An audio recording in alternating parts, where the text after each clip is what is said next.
Our son Jesse had cerebral palsy and could not speak. And they told us he would never be able to learn to read or write. And it was suggested to us that he be placed in a separate classroom or a different school. My wife, Marianne, and I fought to have Jesse included in general education. He used a computer to communicate, became a straight-A student, wrote poetry, and aced every one of his Latin tests. Then one year, the school insisted that Jesse take the Stanford-Binet IQ test. Now, this test contains just absurd, antiquated questions like, Jesse, do you dust a dresser? And Marianne and I are thinking, dust? My wife and I don't dust. We call dressers bureaus. And anyway, dusting wasn't a chore I had thought to assign to my child with quadriplegia. The IQ test told us nothing about Jesse's potential, about who he was as a person. Can any attempt to measure intelligence predict a person's value or potential to contribute meaningfully to the world?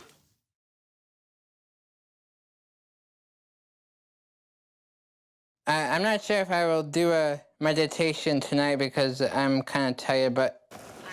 All right, see you in the morning. Okay, you too. Bye. All right, bye. I had a good night of teaching my class tonight at Syracuse University. I had a good night teaching my class tonight at Syracuse University. I'm looking forward to having a good day tomorrow. Hope everyone had a good Monday and a good start to their week. The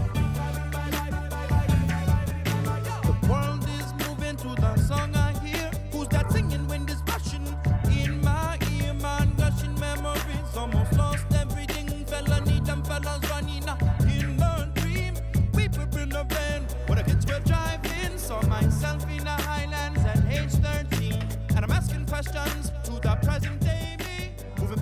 Lots of people in society probably still think that people with disabilities are not included in their town or in their family, and some people still have the mindset of sending them away. And I saw a sheet of paper in the mail that said I had a 40 IQ still, and when I Googled it, it was somebody that can't do tons of things, probably can't teach at a university. Here's my mom, my dad, and my younger sister. And throughout first grade through fifth grade, I watched them trying to help me get in regular school. And then it's hard to advocate because it took a long time. But I just know that I learned a lot from my mom and dad. The first label plastered on my son's tiny forehead was jaundiced.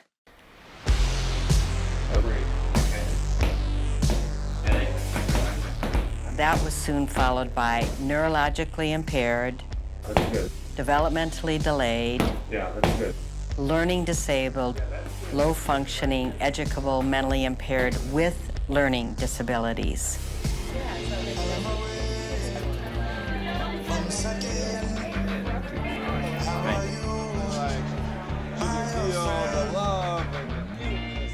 What we want to focus on is not a label, but on what are the supports that a child or a person needs in order to participate in a meaningful way.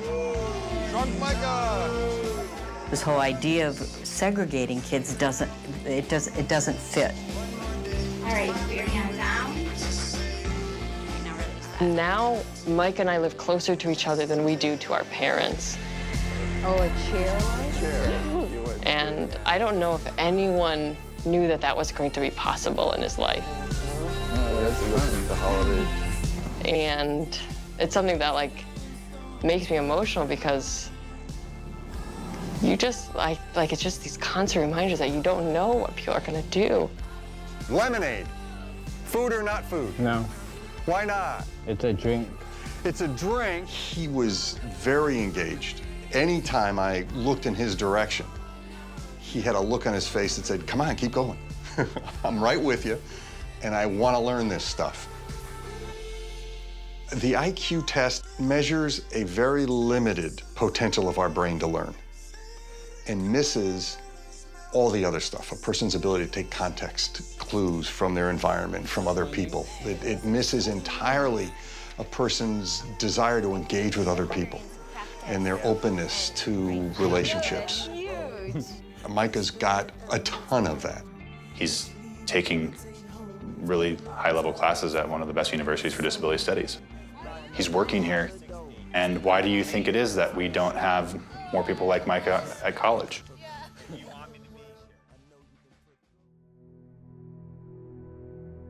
Alfred Binet, the French psychologist, published the first intelligence test in 1905 to identify children that needed educational assistance. Binet stressed that intelligence was a fluid quality, shaped by one's environment and culture, and subject to change over time. The American psychologist Henry Goddard radically altered how the Binet-Simon test was used. In 1908, Goddard insisted that the test was a scientific tool to identify the feeble-minded in our midst. In 1913, the United States government funded Goddard's research to test 29,000 immigrants a week at Ellis Island. Goddard said his results showed that 79% of Italians, 83% of Jews, and 87% of Russians were feeble-minded. Goddard's work fueled a widespread movement called eugenics, which called for eliminating the menace of the feeble-minded through forced sterilization and institutionalization. Eugenics had the support of prominent physicians, professors, governors, presidents, and even the United States Supreme Court. From the 1910s through the 1970s, hundreds of thousands of people were institutionalized, and more than 60,000 people were forcibly sterilized. At the beginning of World War I, the U.S. Army administered IQ tests to nearly 2 million soldiers. Men who scored lower were fit to be privates, but not officers. Privates were the most likely to end up on the front lines of battle. During World War II, Hitler cited the U.S. eugenics research as justification for sterilizing and murdering hundreds of thousands of Germans with disabilities. Recent studies have shown IQ test results are biased by factors such as socioeconomic status and cultural background. For example, African American students are almost twice as likely as white students to be classified with intellectual disability. Despite its destructive roots and flaws, IQ testing is alive and well. 49 of 50 states still use IQ testing as an assessment tool to determine whether a student is labeled as intellectually disabled. Once a student is labeled, they are often segregated in separate classrooms from typically developing children. In the United States, only 17% of students with intellectual disability are fully included in general education classrooms. One high school in Boston is showing that all students, including those with significant disability, can succeed in general education. How many P's are there? Like 2. 2, so 9P what? Square. Good. Write that in that first box. I don't know what Nair's IQ is. What I do know is that Nair is a committed, hardworking student who has some challenges. How many do you want to paper? And now, after you paint, you're going to do 1, 2, 3, right? Cover something up, and then what are you going to do? You're going to step back behind this line here, right? He's going to take the picture. What are you going to paint that makes you happy? What are you going to tell me? Show me.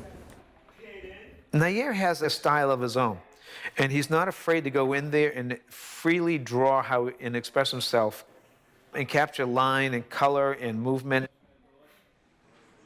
And I don't think he really knows how talented he really is. If I got half of that from some of my other students, I'd be happy, because that determination he has is something that is just in him. He cannot give that up. He has to do it. She white. She's white? Mm-hmm. Yeah. Is she a human or mermaid or what? A mermaid? You don't know?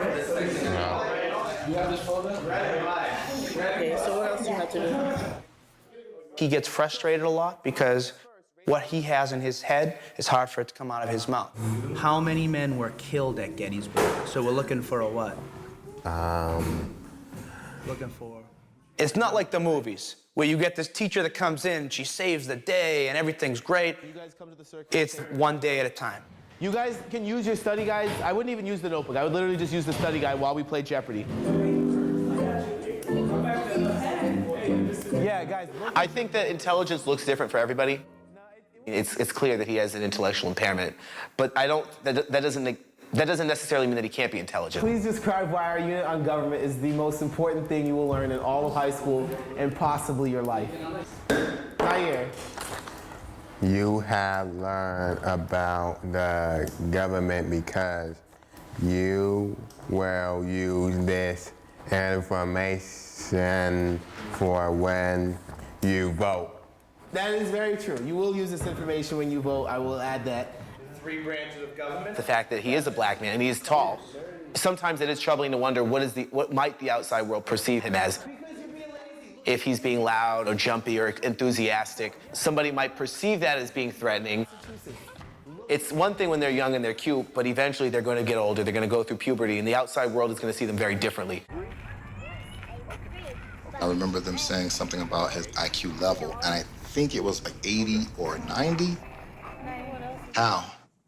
Who developed that IQ? So we're using a testing rubric based on the 19th century or the early 20th century, and we're using it in 2015, 2020 to define our children's mental capacity? Nah, I can't buy that. As a mother, I'm not going to try to fix him or change him. I accept him for who he is. You look and see what they're good at, and you nurture that. That's just being a parent.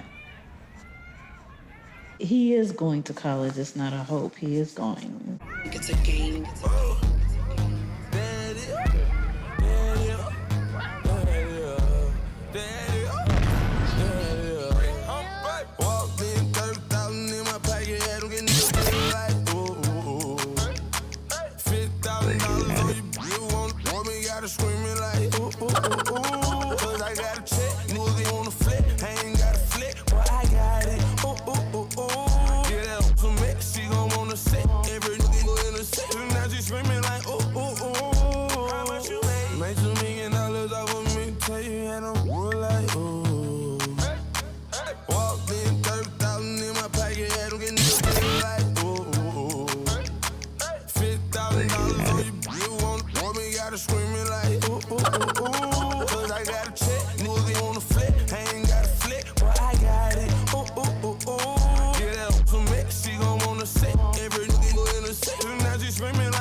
Try to draw me with a case, but you know I hadn't skated. I was singing like, ooh.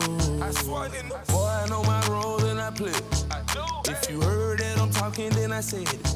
Coin, where you at? At the top of the loft, in the I stay. I'm a bad boy, but I don't wear big clothes like me. In the club, and a nigga in the bitty bopping. And now she want a free drink to the to get up off it. Hey, I'm the nigga to get it poppin'. Her hair short like Denny Rock. At the clip point, we flying. When I landed, boy, I walked in.